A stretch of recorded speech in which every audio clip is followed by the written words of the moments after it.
Olá, bem-vindos à nossa conversa de hoje para analisar o atual cenário das relações entre a China e a Europa em virtude da visita do presidente chinês Xi Jinping à França, Sérvia e Hungria nesta semana.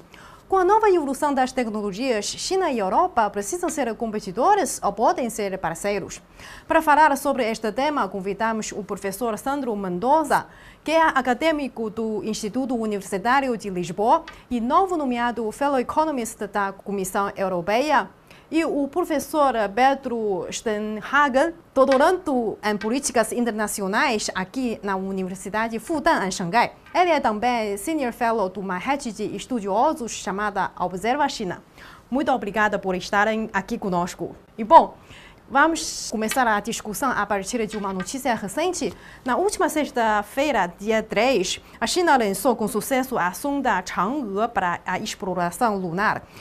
Estão sendo transportados também os instrumentos científicos da França, Itália e da Agência Espacial Europa.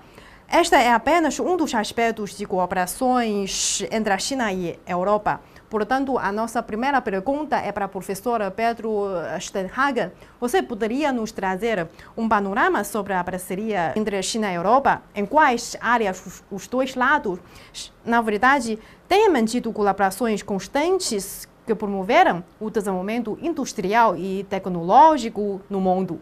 Por favor.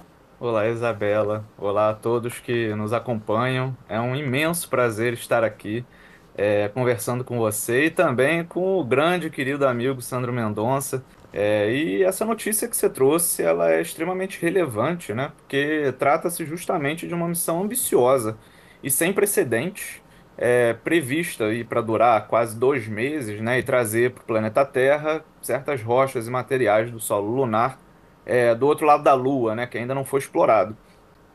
E por sinal, né, eu tenho até que dizer que eu gosto muito do nome dado a essas sondas chinesas. Os nomes que a China costuma dar, eles trazem um arcabouço cultural por trás, né? E aí, nesse caso do nome da sonda, ele se refere justamente à deusa da Lua na mitologia chinesa. E aí, bem rapidinho, porque eu sempre gosto de fazer uma recomendação, né, de algum livro, ou filme, ou série. Sim. É sempre bom lembrar que tem, né, uma animação muito interessante disponível na Netflix, por exemplo, chamada A Caminho da Lua, né, e conta um pouco mais dessa história da Chang'e e traz elementos culturais importantes da China. Mas enfim, voltando aí ao tema, né, o fato é que agora a China ela dá um passo extra nessa exploração lunar, né, e faz história na exploração espacial, dando uma sinalização, inclusive, relevante para o mundo, porque ela faz isso com uma abertura para cooperação com outros atores, né, como, por exemplo, a França, a Itália e a própria Agência Espacial Europeia. Valendo lembrar que é a primeira vez, inclusive, que a agência coopera com a China numa missão de exploração lunar, né? Então, esse é um marco importante e que demonstra as potencialidades dessas relações entre o país asiático e o velho continente, né? Até como um representante da agência europeia mencionou recentemente, né, durante o lançamento, essa é uma oportunidade para eles também aprenderem como que podem trabalhar juntos com a China e até se prepararem para futuras colaborações científicas, né?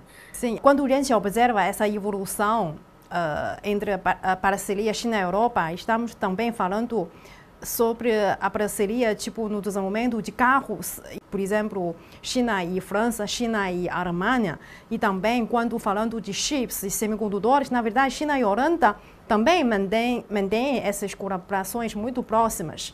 Qual é o seu comentário sobre esse panorama de parceria entre China e Europa em termos de promover um desenvolvimento industrial, avançar essa fronteira tecnológica para toda a humanidade? Eu acho que são pontos importantes, como você bem trouxe. Existe um fator de competição, de fato, mais recente, mas a parceria China-Europa ela já é antiga, né? A própria parceria entre França e China, ela começa ali em 1964, né? Quando eles estabelecem as relações diplomáticas, e esse ano, inclusive, marca os 60 anos de relações diplomáticas entre França, né, e China. Em relação à Itália, que também é presente na relação com a China, também teve um papel importante nessas trocas comerciais ao longo da história, inclusive tendo assinado um memorando de entendimento sobre a iniciativa Cinturão em Rota com a China, né?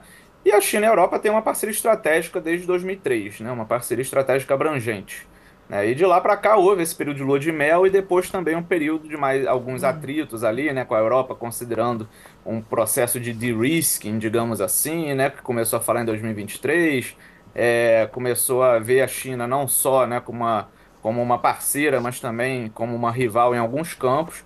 Mas, em geral, a China e a Europa têm mantido diálogos políticos de alto nível, né, intercâmbios de pessoas e diálogos econômicos e setoriais. E aí, nesse ponto específico, acho que vale a pena trazer, por exemplo, a questão do 5G, né? Você comentou a questão de inovação tecnológica. Em 2015, como resultado até de um desses diálogos de alto nível que eu mencionei, e diálogos que continuam, né, até hoje em dia, a China e a União Europeia assinaram um acordo para fortalecer, né, a cooperação em pesquisa sobre 5G, explorar essas possibilidades de cooperação e implementação das redes, né? Enfim, promover uma estandardização do 5G e por aí vai. No campo dos chips e semicondutores, eu acho que é um campo importantíssimo hoje em dia. O European Chips Act, né, entrou em vigor em setembro do ano passado, então isso mostra que a Europa também tem tentado aumentar a competitividade nessa tecnologia, né, e faz sentido, porque a União Europeia até o fim de 2023 tinha só ali por volta de 10% da fatia global do mercado de microchips, né? É uma realidade bem diferente da China, que absorve cerca de 40% do mercado global de vendas de semicondutores e tem uma posição mundial absolutamente dominante, por exemplo, em termos de disponibilidade de materiais e recursos naturais críticos para a produção desses chips, né? Então, a Europa também tem muito interesse de cooperar com a China nesse campo, justamente porque necessita, até para fazer sua transição digital e verde, ela necessita desses materiais e recursos naturais críticos para a produção desses chips, né? Setor marítimo e naval também, né? A China e a União Europeia têm tido uma parceria muito relevante, já realizaram, né, fóruns de cooperação nesse sentido, inclusive voltados para a indústria azul. O primeiro foi realizado ali em 2017. Estabeleceram uma aliança internacional da economia azul, enfim, tocaram aí em questões como desenvolvimento econômico marítimo, né, construção da indústria naval, inovação e tecnologia para a ciência marítima, sustentabilidade. E por aí vai. E esse ponto toca até na questão da Rota da Seda Marítima do século XXI, né, que perpassa certamente todas essas iniciativas de maneira extremamente relevante.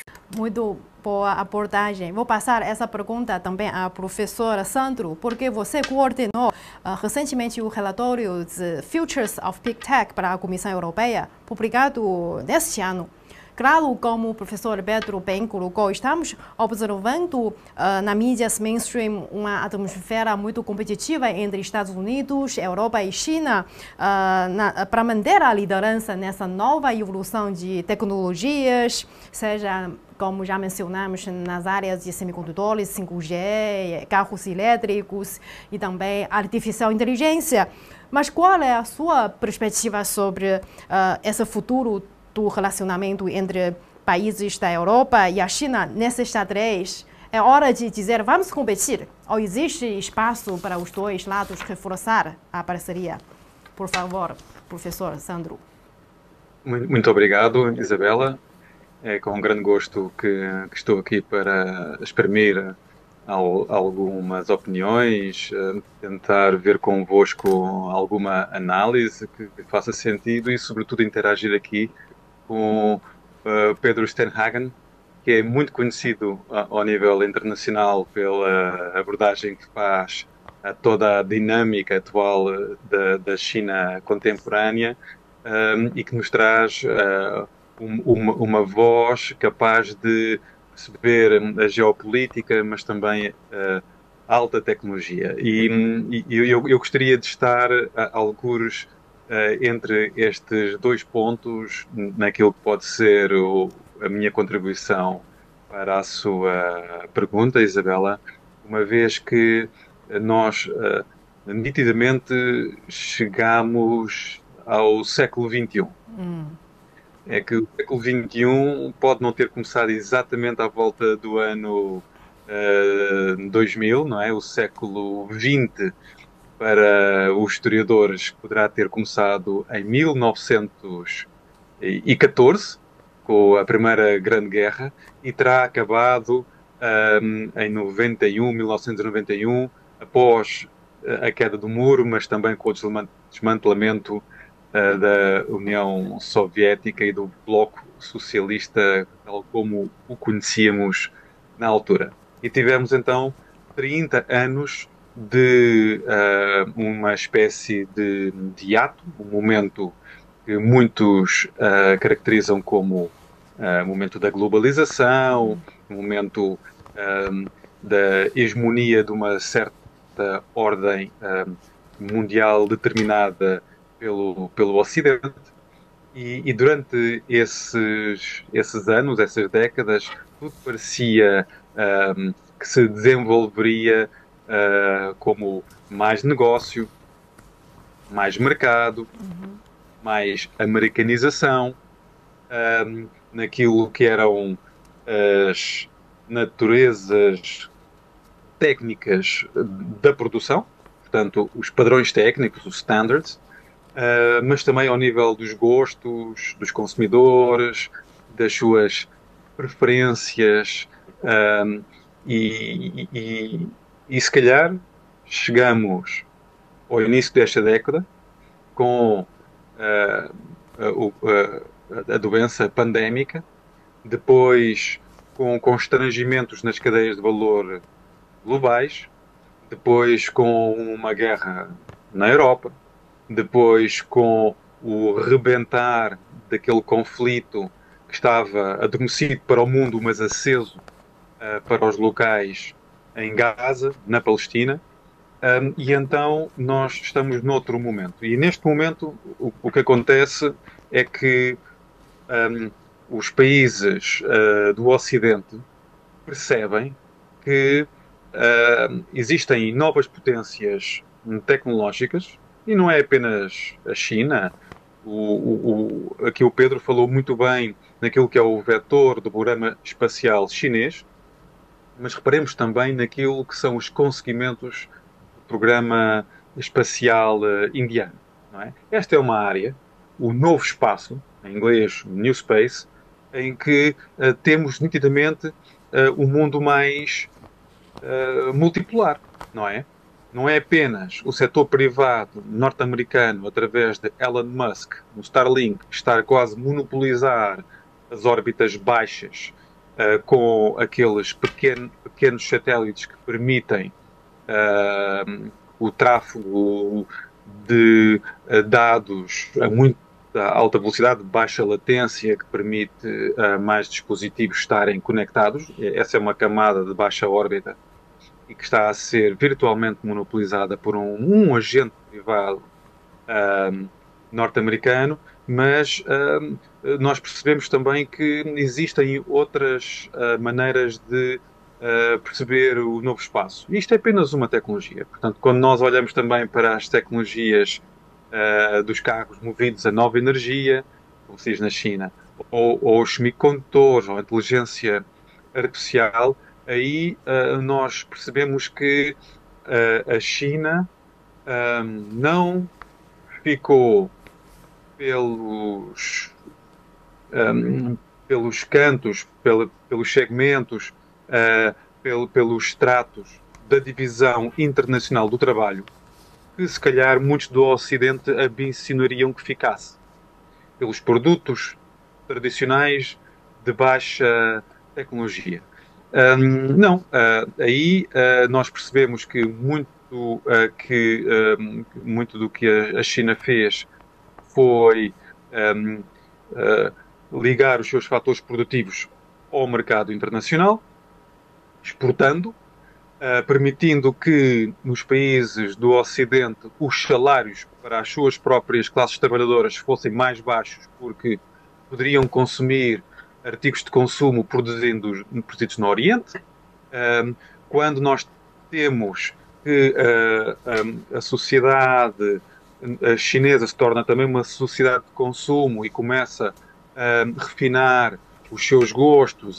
Sim, agora não é apenas aquela figura clássica da bicicleta que se calhar muitos ocidentais ainda têm nas cidades chinesas, mas agora são grandes carros de boas marcas, sobretudo alemãs, sobretudo aquelas marcas quase de luxo.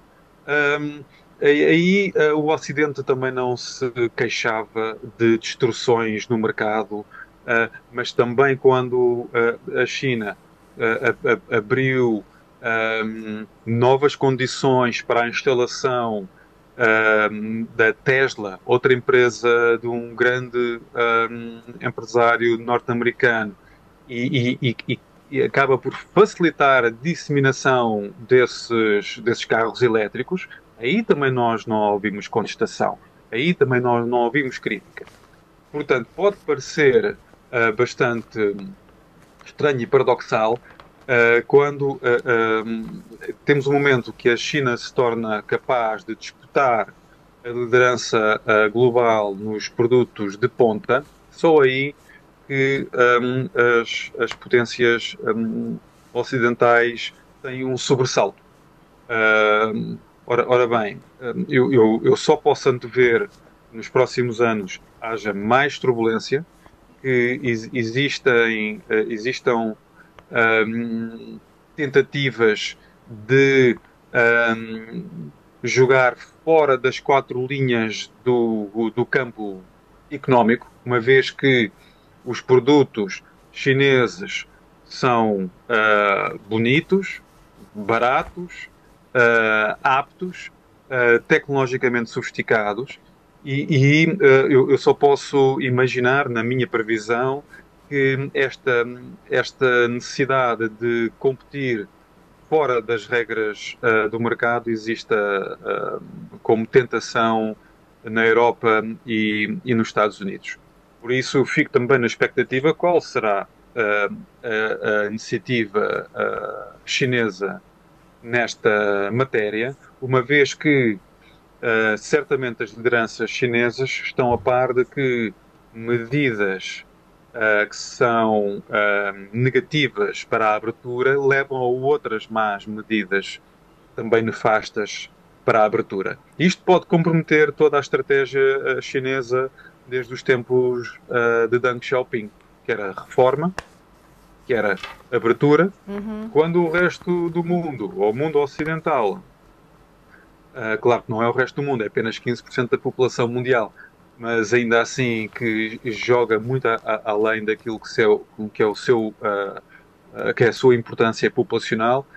Como é que isto tudo vai ser agora digerido pela China, que também tem os seus problemas, que também tem as suas contradições, que também tem as suas dificuldades, que neste caso pode ser também uma situação de dificuldades de emprego para os mais jovens, uma situação ainda de absorção daquilo que foram crises imobiliárias, uma necessidade de levar o desenvolvimento às províncias mais rurais. Como é que a China vai compatibilizar essa necessidade de progresso social que tem interno com uma característica que nós tínhamos agora associado à China, que era ser mais cosmopolita? Nós temos essa dúvida fora da China. Sim. O professor Sandro, você mencionou sobre possíveis turbulências, mas você traz uma comparação muito boa sobre o nosso século XXI, comparando com o início do século XX. Eu acho que a história já nos deu uma lição muito boa, porque naquela época os países, principalmente na Europa, eles competiram-se e causaram desastres para todo mundo. Mas agora, essa revolução industrial continua já na terceira rodada, mas agora está nos colocando uma pergunta: como esses países vão seguir o futuro caminho? É repetir a história? Ou a gente pode, através de aumentar os conhecimentos, para que essas tecnologias, essas ciências podem servir a nós, em vez de só causar nova roda de competições. Falando sobre esta visita do presidente, obviamente o presidente chinês Xi Jinping leva a sua boa vontade de cooperação para a Europa. Ele escolheu França, Sérvia e Hungria como destino de viagens porque cumpre o compromisso de visitas mútuas de chefes de Estado. Esse é um gesto muito importante, na verdade, na diplomacia internacional. E notamos que na Sérvia e Hungria, as cooperações com a China é mais refletido nas construções e infraestruturas, como a ferrovia Hungria-Sérvia e renovação da usina siderúrgica de Smederevo. E esses projetos marcantes fazem parte da iniciativa Síndrome Rota. E então, como o professor Pedro prevê o impacto da visita do presidente chinês Xi Jinping a esses países, especialmente no que tange a influência para futuras cooperações do Síndrome Rota na Europa Oriental? Obrigado pela pergunta, Isabela. Antes de mais nada, queria elogiar, acho que o debate está muito bom, suas perguntas são muito pertinentes. E os comentários do Sandro agora também só reforçam aí o acadêmico, né, profissional de excelência que ele é, enfim, é muito reconhecido em Portugal e também internacionalmente. Então, é um prazer mais uma vez estar aqui. Acho que esse ponto que você traz também é muito relevante, Isabela, porque a Hungria, né, ela foi o primeiro país europeu que assinou um acordo de cooperação com a China no âmbito da iniciativa Centro-Rota, né, servindo aí como um centro importante na Europa para essa logística das interações entre China e Europa e inclusive em termos até de transporte de bens e serviços, né? Ela tem esse potencial de ser esse corredor, digamos assim, entre China e Europa. E por sua vez a Sérvia, enfim, o presidente Xi Jinping vai ter aí a sua primeira visita, né, depois de 8 anos, visitou em 2016, isso demonstra que os laços, de lá para cá, esses laços têm se estreitado, né, e a Sérvia foi também, assim, o primeiro país da Europa Central e Oriental que se tornou, então, um parceiro estratégico abrangente da China, né. Em 2022, também é bom lembrar, o que é uma demonstração de que essa parceria entre os dois países tem aumentado. Em 2022, a China se tornou o principal investidor na Sérvia. Então, isso demonstra que nessa parte da Europa, a China tem aumentado sua presença, tem aumentado sua participação, né, de comércio, de investimentos, e esses países têm recebido, em geral, muito bem essa presença maior chinesa, né? E o que faz sentido, porque existe um gap muito grande de infraestrutura ao redor do mundo. A gente pega dados do Banco Mundial e demonstram, né, desde a década passada, que existe um gap de mais de 10 trilhões de dólares em termos de infraestrutura no mundo, né? E é um gap que a China tem tentado diminuir, até porque tem essa visão chinesa de que o desenvolvimento, né, ele parte muito da realização de infraestrutura, né? Sem infraestrutura não tem como realizar outras capacidades de desenvolvimento. Então, perpassa muito essa parte de infraestrutura, né? Não só doméstica da China, mas também no âmbito internacional. Até porque a China tem essa visão de que não adianta ela se desenvolver sozinha, né? Os países têm que se desenvolver em conjunto e isso é benéfico para todos, né? A tal da cooperação ganha-ganha, que a China tanto fala e que aplica, de fato, no cenário internacional. Então, e vale lembrar também, embora no caso da Hungria e da Sérvia, né, a infraestrutura ela seja muito importante, o investimento na infraestrutura tradicional, a China tem tentado promover também investimentos na chamada nova infraestrutura, né? Então, por exemplo, no setor tecnológico, com a internet das coisas, no 5G, em cidades inteligentes, né? Isso tanto no âmbito da própria realidade chinesa, quanto no âmbito internacional também, inclusive em outros países. Isso se conecta muito fortemente, como você bem trouxe, né? Aí, caminhando para falar um pouco da iniciativa Centro em Rota, conversa muito com a iniciativa, que tem ó, prioridades que estão conectadas justamente com esses investimentos. Então, a gente vê que a iniciativa Centro em Rota busca uma maior coordenação de políticas, né? Busca um maior aprofundamento de comércio e investimentos, busca um maior intercâmbio de pessoas, né? Dentre as suas prioridades. Isso tudo conversa, claro, com a questão da infraestrutura e da nova infraestrutura, né? Agora, vale ressaltar aqui um ponto, né, que pelo menos nas minhas investigações, né, e por tudo que eu vejo da retórica e da prática chinesas, é claro que há projetos que não vão tão bem no âmbito da iniciativa Centro em Rota, né, e eu vejo, às vezes, críticas em relação a esses projetos, e algumas das críticas são válidas, né, mas vale mencionar que a China, né, também passa, né, como o Deng Xiaoping ensinava, né, cruzar o rio tocando nas pedras. Eu acho que tudo é um processo de aprendizado, né? Então, assim, a China também aprende com as suas ações e busca melhorá-las, né? A gente tem visto isso acontecer. E isso faz parte, então, de um processo também conectado com a ideia de modernização chinesa, né, que tem uma base de abordagem socialista também relevante. Então, o contato com esses países, o contato de investimentos, não visa somente a produção e a crescimento econômico, mas visa também a uma maior capacidade dos povos, né, a promover uma maior capacitação dos povos. Então, assim, eu acho que com a ideia de que cada país deve encontrar seu próprio desenvolvimento.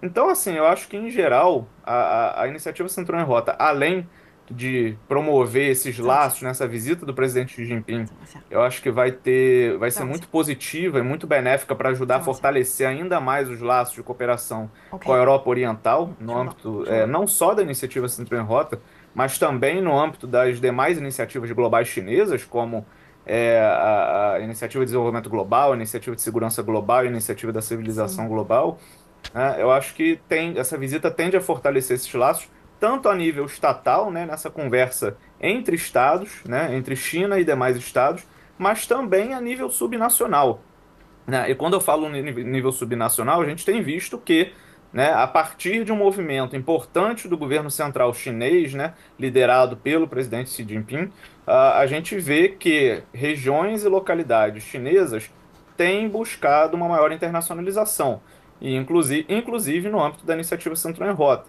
Então, por exemplo, no caso da própria Europa, mesmo quando a gente olha no nível estatal que há uma maior tensão, né, entre as relações entre os estados, né, essa questão da maior competitividade, por aí vai, que eu já comentei anteriormente, a gente vê que no nível subnacional, no nível regional e local, existe uma dinâmica muito mais positiva e interessante que compensa de alguma forma as tensões que têm ocorrido no nível nacional, né? Inclusive com muitos projetos da iniciativa Cinturão em Rota sendo bem-sucedidos e ocorrendo e se desenvolvendo no âmbito dessas localidades. Então, acho que esse é um ponto importante também de notar, né? A visita presidencial, a visita do presidente Xi Jinping, ela ajuda não só a fortalecer laços no âmbito nacional, ou seja, entre os estados, mas também vai, né, é a minha percepção aí para o futuro, também contribui para o fortalecimento de laços entre regiões e localidades da China e de países europeus, com uma potencialidade muito grande de expansão de projetos conjuntos, de intercâmbio de pessoas, né, de mútuo conhecimento, que eu acho que é um ponto importantíssimo, né, da gente falar hoje na relação entre China e Europa. É necessário que haja mais trocas, né, mais intercâmbio de pessoas, mais trocas acadêmicas, enfim, trocas de experiências, trocas de políticas públicas. Sim. Então, acho que esse é um ponto também importante dessa visita do presidente Xi Jinping, porque fortalece, né, e consolida esse movimento que a China tem feito, né, de buscar, de se mostrar aberta e de buscar essa cooperação. Né? E em termos de investimentos, acho que foi o ministro Wang Yi que falou, né, a próxima China é a China. Então não tem jeito, acho que a gente vai ver cada vez mais aí essas trocas comerciais de maneira dinâmica, com a Europa principalmente servindo como esse importante ator, né, inclusive de diálogo entre a própria China e os Estados Unidos. Eu acho que a Europa, né, vai ter, já está tendo e vai ter crescentemente um papel importante numa espécie de mediador, né, aí dessas relações entre as grandes potências mundiais. E Portugal, para deixar aqui a minha menção a Portugal, acho que Portugal tem um papel importante a cumprir, inclusive dentro do âmbito da União Europeia, nessa aproximação entre China e União Europeia. Sim, maravilha. Professor Pedro nos ajudou a explicar muito bem essas iniciativas Cinturão em Rota. E eu também aproveito para compartilhar algumas informações sobre esse vívido exemplo de cooperação, porque além da inauguração da ferrovia Hungria-Sérvia, que poderá propiciar a esses dois países sem litoral uma via de transporte para o oceano, e também a empresa CATL, a principal fabricante de baterias da China, também investiu e estabeleceu uma fábrica da Europa em Hungria.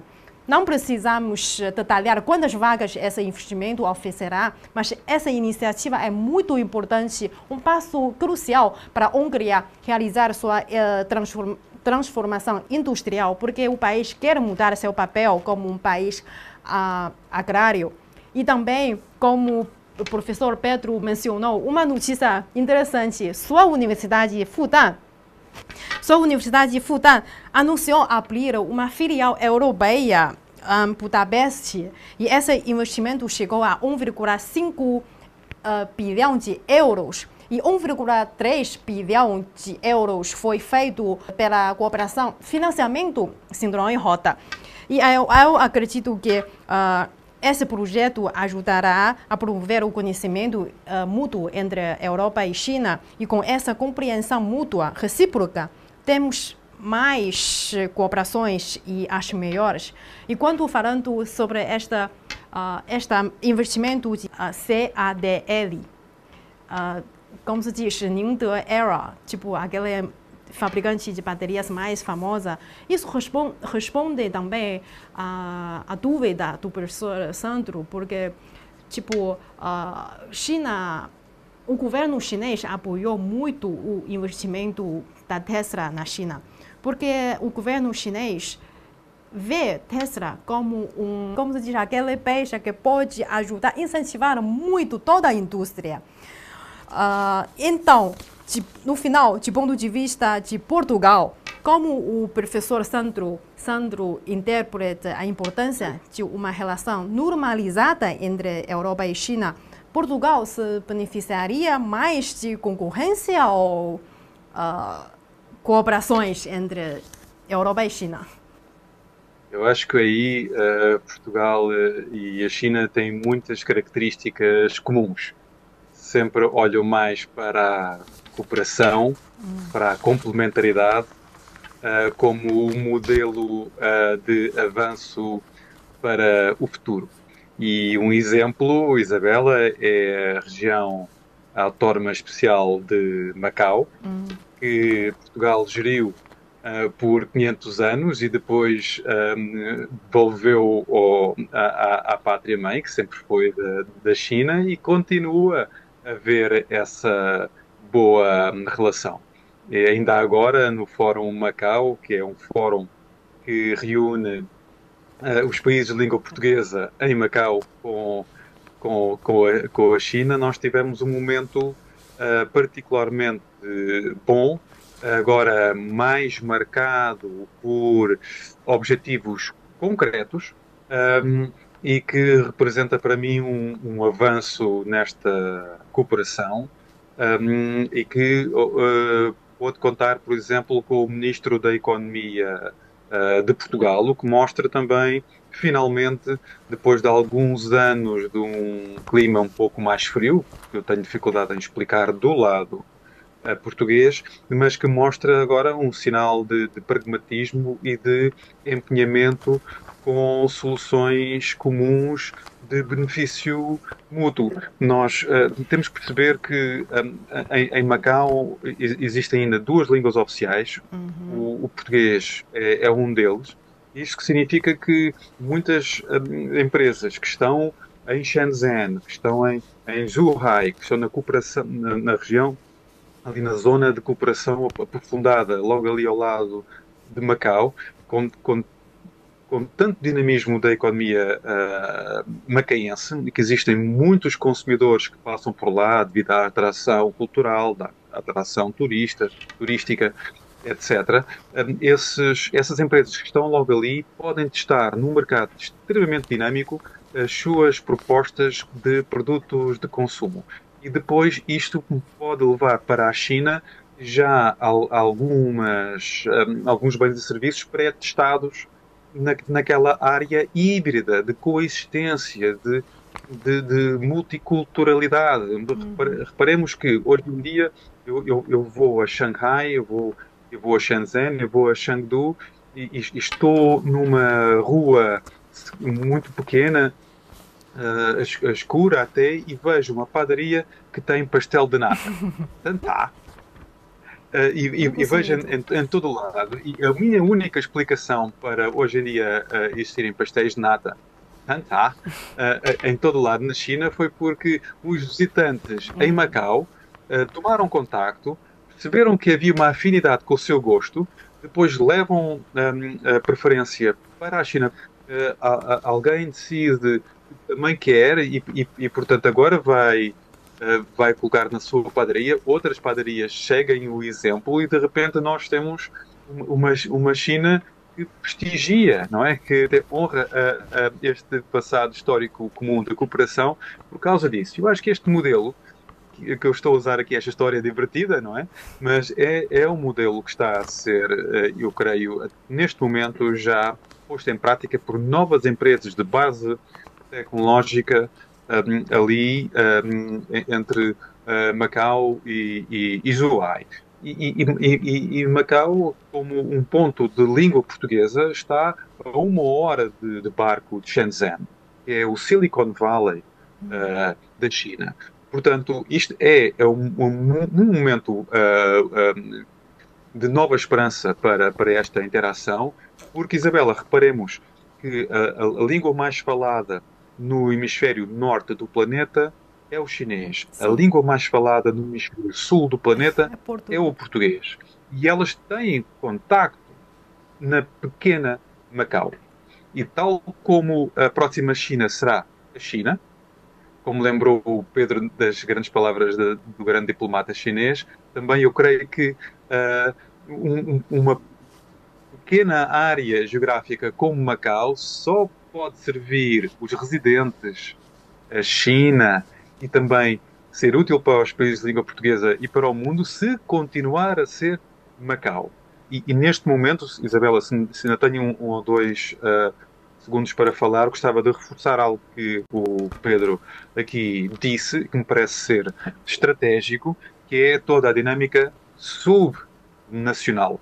Por exemplo, ali em toda a Grande Baía, nós temos uma enorme dinâmica em Zhongshan, na própria cidade de Cantão, em Dongguan, etc.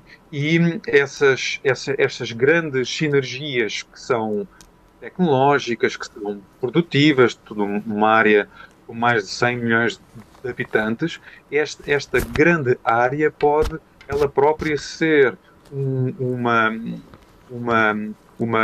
rampa de lançamento para uma continuidade de relações que são região-região da China subnacional, não é? Com outras regiões subnacionais do mundo, ou até às vezes supranacionais, mas que me parece ser produtivo, parece-me ser pragmático e parece-me ser que haja aqui também uma base de resiliência para estes tempos que são tensos, que eu diria que vão piorar antes de piorarem ainda mais.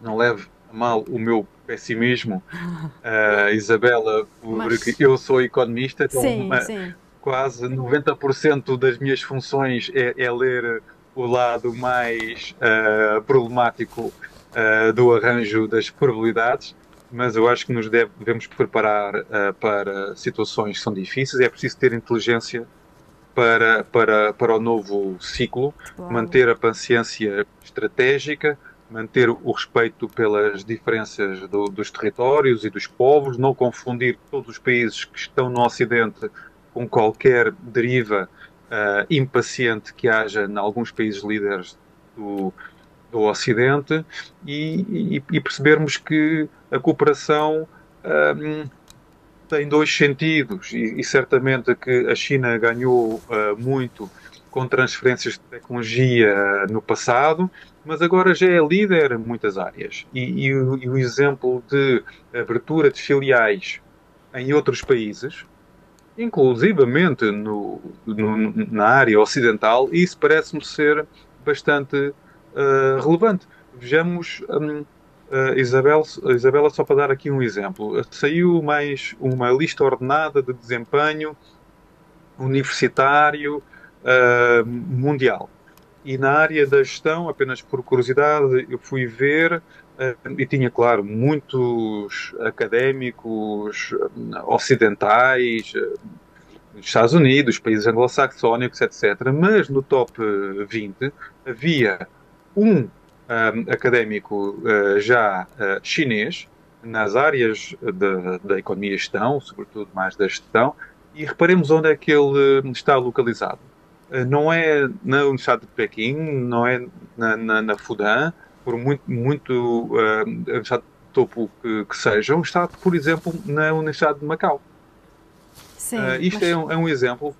Universidades que às vezes não pensamos como sendo aquelas Harvards e MITs e Stanfords chinesas, mas estas universidades de médio porte à escala chinesa já são de vanguarda em muitas áreas de enfoque e que podem agora também elas partilhar os seus desenvolvimentos com vários países, inclusivamente com os países ocidentais. Portanto, este movimento de abertura de filiais destas universidades ou até centros tecnológicos, eu acho que isto pode ser uma maneira inteligente de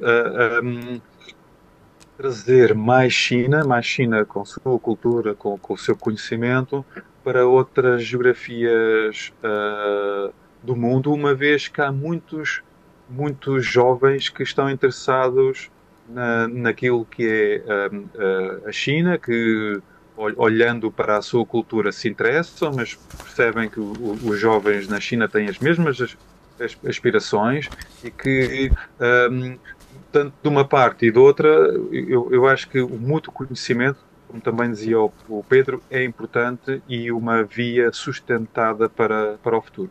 em resumo, eu ainda gostaria de pedir uma opinião do professor Sandro. Quer dizer, dentro da União Europeia, Portugal pode ser aquele país que, por exemplo, alguns países estão com vozes tipo dar mais subsídios a próprios produtos, dar mais sanções a produtos chineses, mas do seu ponto de vista, só um resumo, Portugal será beneficiado com a abertura, com cooperação com a China? Portugal certamente pode beneficiar muito, por exemplo, nas energias fotovoltaicas, Sim, sim. em que a China é líder. É também um país que pode beneficiar muito daquilo que é a liderança tecnológica chinesa no hidrogênio verde, que ao nível internacional a própria China também é líder. Também na acumulação de energia. Irmos para além do íon lítio. Tem sido a tecnologia mais convencional até agora. E isso será interessante a própria China olhar para Portugal como um país em que existe ainda alguma normalidade da interação. A China olhar para Portugal e valorizar aquilo que é a ponte de Portugal Sim. com Macau, valorizar a ponte de Macau com os outros países de língua portuguesa, perceber que há sinergias importantes, só para dar um exemplo, entre Portugal e Brasil. Não é? Eu, até agora não falei muito do Brasil, mas é um país motor ao nível do que é as reivindicações de desenvolvimento inovador em muitas altas tecnologias, satelital é um exemplo, mas há muitas outras áreas, como a mineração, e é um país que é uma superpotência cultural. E creio que no quadro dos BRICS, em outros quadros, em que a China percebe que pode conviver de maneira saudável com Portugal, com o Brasil, que para nós é uma harmonia, eu diria, muito espontânea, e isso nota-se na culinária, Isabela. Nota-se no bem-estar que as pessoas têm umas com as outras, que é muito espontâneo, que é muito difícil de reproduzir. Eu acho que devemos assegurar que as ligações se mantenham e umas ligações que são produtivas e que levam ao desenvolvimento dos nossos povos, que nitidamente eu acho que podem ter muito a ganhar uns com os outros. Afinal de contas, uma convivência harmoniosa é o que nós queremos ver. Muito obrigada por esses dois professores nos trazer informações, opiniões muito importantes para a gente ter uma abordagem sintética sobre o assunto. E a visita do presidente chinês Xi Jinping na Europa segue até dia 10. A gente continua aqui divulgando análise e notícias no Twitter, plataforma X. E acompanhe a gente. Muito obrigada.